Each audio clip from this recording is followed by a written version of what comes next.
સાબરકાંઠાના વડાલીમાં ધોધમાર વરસાદ બાદ રસ્તા ધોવાઈ ગયા છે। વડાલી શહેર વચ્ચેથી પસાર થતો મુખ્ય સ્ટેટ હાઈવે રોડ બન્યો છે બિસ્માર અને સ્ટેટ હાઈવે પર મસમોટા ખાડા પડી ગયા છે।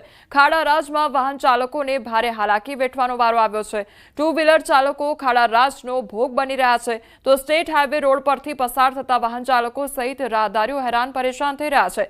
ખાડા રાજનું સમારકામ કરવામાં આવે તેવી સ્થાનિકોની માંગ છે તો આળસુ અધિકારીઓ દ્વારા નથી કરવામાં આવતી ખાડા રાજ સામે કામગીરી। તંત્ર દ્વારા લોકોને ખંડેર અને જર્જરિત મકાનથી દૂર રહેવા માટે નોટિસ આપવામાં આવે છે પરંતુ નોટિસ આપતું ધાનેરા પાલિકા તંત્ર ખુદ અસુરક્ષિત છે। પાલિકાની 25 વર્ષ જૂની બિલ્ડિંગની છતમાં જર્જરિત હાલત જોવા મળી રહી છે અને 2 દિવસ પહેલા જ પોપડા પણ પડ્યા હતા। જો કે કર્મચારીઓ હાજર ન હોવાથી કોઈ જાનહાનિ ન થઈ હતી જે બાદ પાલિકાના જર્જરિત શૌચાલયને તાળા મારી દેવામાં આવ્યા। લોકો સલામતીના સૂચનો આપી રહેલું તંત્ર પોતે અસુરક્ષિત માહોલમાં કાર્ય કરતા ચર્ચાનું કેન્દ્ર બની ગયું છે।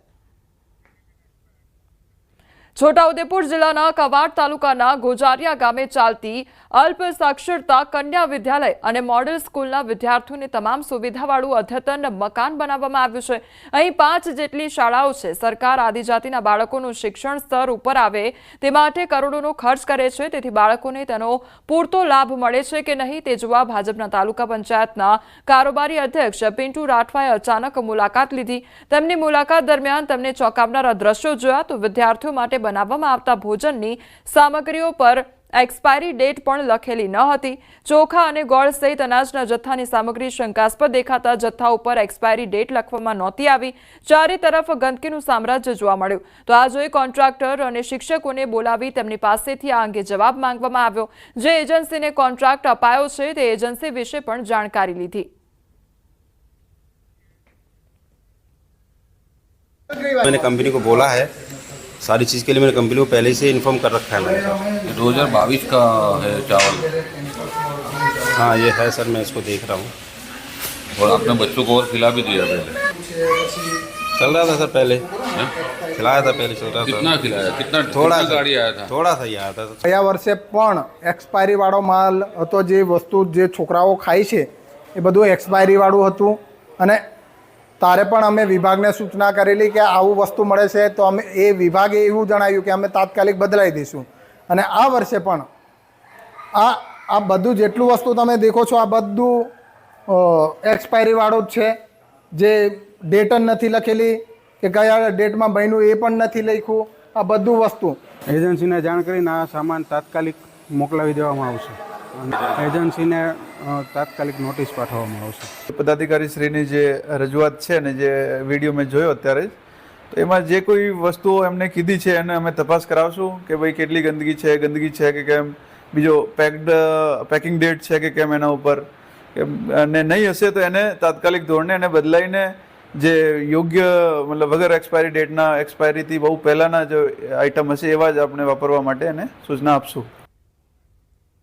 હવે આગળ વાત કરીએ, આખરે કોણ બનશે ગુજરાત કોંગ્રેસ પ્રમુખ?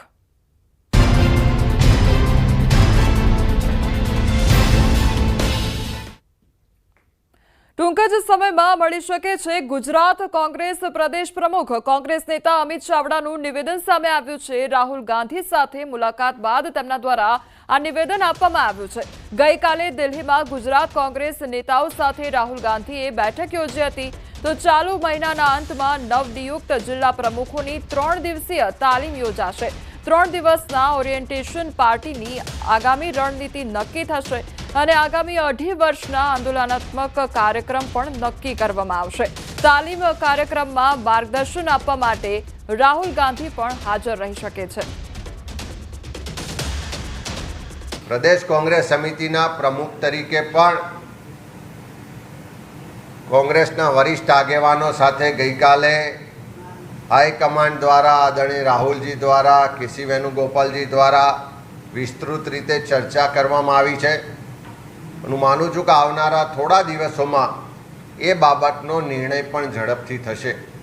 સાથે સાથે ગઈકાલે રાહુલજી સાથે જે ચર્ચાઓ થઈ છે